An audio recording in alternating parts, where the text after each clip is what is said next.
ദിയ കൃഷ്ണകുമാറിന്റെ വ്യാപാര സ്ഥാപനത്തിലെ മോഷണ കേസിൽ കൗണ്ടർ കേസിട്ട മ്യൂസിയം പോലീസിന്റെ നടപടിക്കെതിരെ വിമർശനം കടുക്കുന്നു.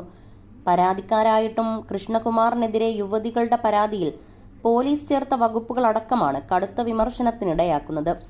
അടിസ്ഥാനപരമായ പരിശോധന പോലും നടത്താതെ എഫ്ഐആർ രജിസ്റ്റർ ചെയ്യുന്ന പോലീസ് നടപടിയാണ് എതിർപ്പുകൾക്കിടയാക്കുന്നത്. ജീവനക്കാരുടെ പരാതിയിൽ മ്യൂസിയം പോലീസ് രജിസ്റ്റർ ചെയ്ത കേസിലെ എഫ്ഐആറിൽ ജി കൃഷ്ണകുമാറിനെതിരെ ഗുരുതര ആരോപണങ്ങളാണ് ഉള്ളത്.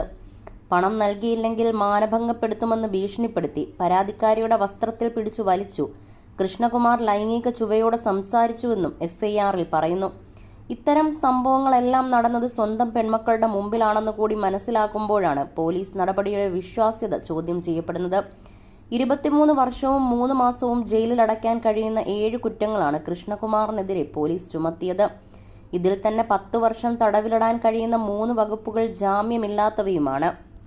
മോഷണക്കുറ്റത്തിന് തെളിവുകൾ അടക്കമുണ്ടെന്നിരിക്കവെയാണ് കൗണ്ടർ കേസിൽ പോലീസ് ഗുരുതരമായ വകുപ്പുകളും കുറ്റങ്ങളും ചുമത്തിയിരിക്കുന്നതെന്നും ശ്രദ്ധേയമാണ്. മകളുടെ സ്ഥാപനത്തിൽ നടന്ന മോഷണ വിഷയത്തിലാണ് ഇടപെടൽ നടത്തിയതിന്റെ പേരിൽ കൃഷ്ണകുമാറിനെതിരെ ഇപ്പോൾ എഫ്ഐആർ ഇട്ടിരിക്കുന്നത്. തനിക്കെതിരായ ആരോപണങ്ങൾ അടിസ്ഥാനരഹിതമാണെന്നും അല്ലെങ്കിൽ യുവതികൾ തെളിവ് നൽകട്ടെ എന്നുമാണ് കൃഷ്ണകുമാറും വ്യക്തമാക്കുന്ന കാര്യം.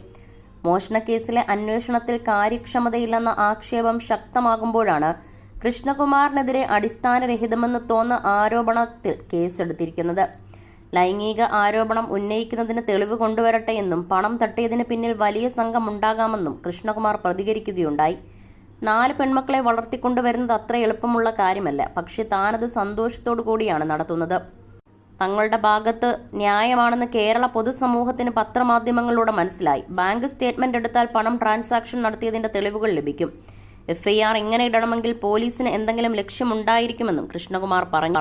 മകൾ ദിയയുടെ സ്ഥാപനത്തിൽ നടന്ന തിരിമറിയിൽ ജീവനക്കാരെ ഫ്ളാറ്റിലേക്ക് വിളിച്ച് ചോദ്യം ചെയ്തത് വിവരങ്ങൾ അറിയാനാണെന്നും കൃഷ്ണകുമാർ പറഞ്ഞു. പോലീസ് നിഷ്പക്ഷമായ അന്വേഷണം നടത്തണമെന്നും കൃഷ്ണകുമാർ മാധ്യമങ്ങളോട് പറഞ്ഞു. പോലീസുകാർ 3 വനിതാ ജീവനക്കാരുടെ സ്റ്റേറ്റ്മെന്റ് മാത്രം പരിശോധിച്ചാൽ സത്യം മനസ്സിലാവും. ഞങ്ങൾക്കെതിരെ പോലീസ് കേസെടുത്തിട്ടുണ്ട്, എന്നാൽ അതിന്റെ തെളിവുകളൊന്നും കാണിക്കുന്നില്ല. അത് വ്യക്തമായിരുന്നെങ്കിൽ നന്നായിരുന്നേനെ. പോലീസ് ഞങ്ങൾക്ക് അനുകൂലമായി അന്വേഷണം നടത്തണമെന്ന് പറയുന്നില്ല, എന്നാൽ അന്വേഷണം നിഷ്പക്ഷമായിരിക്കണം, കൃഷ്ണകുമാർ പറഞ്ഞു. ലക്ഷക്കണക്കിന് രൂപ ബാങ്കിൽ നിന്നും ലോൺ എടുത്ത് കുറച്ചുപേർക്ക് ജോലിയും കൊടുത്ത് ഒരു പെൺകുട്ടി ബിസിനസ് തുടങ്ങി.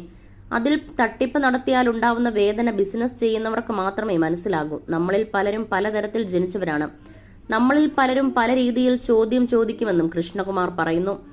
അതേസമയം കേസിൽ സമഗ്ര അന്വേഷണം നടത്തി എല്ലാ മൊഴികളും പരിശോധിച്ച് വ്യക്തമായ തെളിവുകൾ ലഭിച്ച ശേഷം നടപടി സ്വീകരിക്കണമെന്നാണ് പോലീസ് പറയുന്നത്.